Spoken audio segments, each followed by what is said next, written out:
Hey guys, Yummy here again, and the Battlefield Hardline beta has finally come to an end, and no one will be able to play it until March whenever it comes out. And I know a lot of you guys are probably asking, is it worth buying? Even if you played the beta, you might still not have an idea of whether it's worth buying or not. So I wanted to make a video that kind of put things into perspective and give my thoughts on whether or not this game is buyable, and if it is buyable, is it worth $60?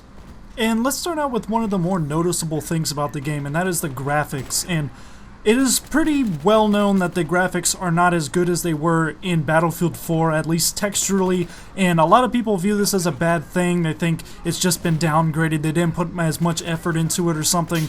And even as far as saying that the player movement looks weird, the character models look weird, but I don't personally think so. I think the lower graphics is actually better because they did it on purpose for gameplay purposes, as in with lower graphics you're getting better performance. And in many aspects of this beta you can see that they were really going for gameplay. They really wanted it to have good gunplay, player interactions and stuff like that, teamwork. So I think it really fits in with this narrative, so they wanted it to make it to where the graphics are not too taxing on performance, where even really good rigs sometimes chug in Battlefield 4 because of how demanding it can be even on lower settings.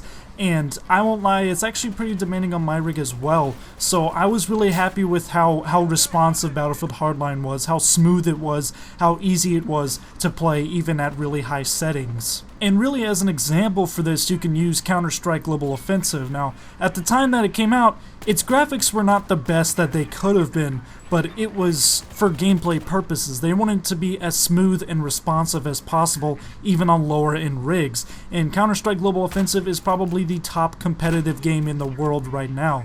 And it's got a huge community that's continuing to grow, even though it has been 3 years since it has come out. So now let's go on to the next part that is probably even more important than graphics, and that is the gunplay. And of course, as I've said in a previous video on Battlefield Hardline, this game probably has the best gunplay I've seen in the Battlefield franchise. And whether or not you consider this a Battlefield title is regardless, the gunplay in it is actually really solid, and despite a few gun balance issues that are going to be ironed out, it is extremely responsive, it is extremely fast-paced and balanced for the most part, and leagues ahead of Battlefield 4 whenever it first came out, and even Battlefield 3 whenever it first came out, because people forget how horrible the release of Battlefield 3 was when it came out. And Battlefield Hardline might actually have some success in the competitive world as well, because Battlefield 4 saw a real decline in competition, especially in the US. And Europe not so much, because they still have plenty of competitions over there that are worth for a lot of money, but over here it really has died off. It's very rare that you hear about a competition going down for Battlefield 4, which is kind of sad because Bad Company 2 and Battlefield 3 were both really big in the competitive scene, even though Battlefield 3 had that stupid random bullet deviation. But Battlefield Hardline has no random deviation and has fixed all the problems from Battlefield 4. It's really solid and responsive, so I think it might actually have a lot of success in that area, especially with the game modes of Heist and Blood Money and a few others that haven't been revealed to us yet that might be extremely popular there. The Battlefield Hardline maps that we've gotten to play so far have ended up being extremely balanced as well. A big change from Battlefield 4 with how many unbalanced maps there are in there, but what I mean is where no team has an inherent advantage, even though both teams may be balanced skill-wise. One team isn't going to dominate the others just because of the layout of the map, like something like Silk Road. The maps seem to be really well designed with plenty of flanking routes, even on the infantry-centric bank job. You can always manage to get around by the streets or even around inside. There's plenty of flank routes inside as well. So you can go anywhere from anywhere. So flanking happens all the time. I can back rage guys practically every single match because for some reason the teams I'm playing against usually get tunnel vision, and that's something I try to avoid doing and avoid my team from getting. Even Dust Bowl in Conquest Large is very balanced as well. It would have worked well in Battlefield 4 even because of how good of a map it is, with that central clusterfuck motel that is even open in itself, and that C is up on a hill. C and A are both up on a hill, and neither of them are closer to one spawn than another. It's a very well thought out map, and I really hope the rest of the maps are this way, and if they are, it's definitely a big plus for the game. All of these things just compound to make this game look like completely amazing, but for some reason something just holds it back. Like, something holds me back from wanting to buy it, and a lot of the community. And so, I mean, some of them are just being assholes about Battlefield Hardline and giving Visceral a really hard time, even though I respected all of the work that they put into the game. But even whenever the game was first revealed, it was just like, I'm not really entirely sure how this is going to play out, or if this is really going to be a Battlefield game or feel like a Battlefield game. And to tell you, sometimes it just doesn't really feel like a Battlefield game. It does not feel like COD ever. Like, that is a stupid argument. Whenever people make it, it kind of pisses me off because it's completely false. This game never feels like a COD game. But just sometimes it doesn't feel like Battlefield.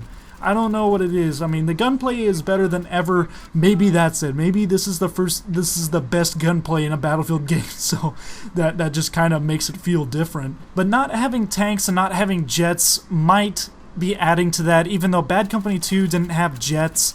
And, I mean, in a lot of times in other Battlefield games, you're not going to have tanks on the map. So that's not exactly a good argument, but I definitely feel it sometimes. It's nice to have the tanks and the jets, but thinking about it, we do have Battlefield 4 to play for another year because we have another year worth of content ahead of us, and really I guess that is the counter argument to all of that. You have Battlefield 4 to play, and this is to like spice things up or to give you a nice breath of fresh air from the modern military same old, same old. For many people, the multiplayer itself is enough to convince them to buy the game, but for people like me, it's not really enough. Like, it's not different enough from Battlefield 4. It is different, but maybe not different enough and good enough just to, on its own, make me want to buy it. It's not something like Titanfall where I would buy it if it was multiplayer alone. No, it's definitely not that. So really, for me, it's one of the things that is coming down to is how good the campaign is, because you gotta remember the campaign should be considered as half the game. Like, really, people don't really value campaigns as much as they should have, because we've kind of had a decrease in campaign quality over the past years, especially in first-person shooters.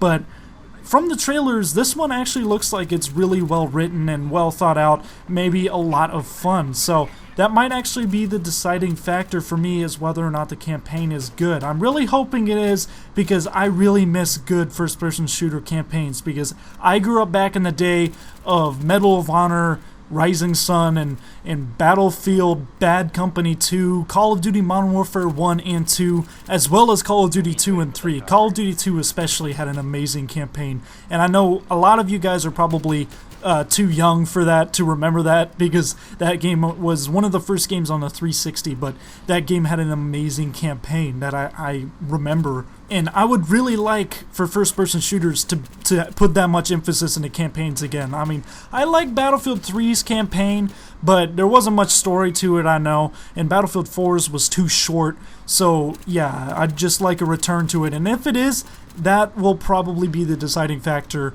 on whether or not a lot of people will buy this game. To be honest, I'm probably going to end up getting this game anyway for my channel, and because it's a Battlefield title. My channel's all about Battlefield, so it's definitely going to be a good thing to have it on here. But for you, I know money's probably going to be a big issue for you guys. It isn't particularly for me, but for you guys definitely. If you're so concerned about the game, just don't buy it. Don't pre-order it, of course, because 2014 is a testament to not pre-ordering as many horrible releases we had. And just wait for it to come out, wait for the reviews, the gameplay, and make your decision then. So that's basically the biggest thing I have to say. So I hope you guys enjoyed listening to my reasoning as to whether or not you should buy this game, and I hope you guys make the right decision. And on top of everything, I hope that this ends up being a great game. So if you guys like this, make sure you hit the like and subscribe button. And this is me, Yummy. Goodbye and good hunting.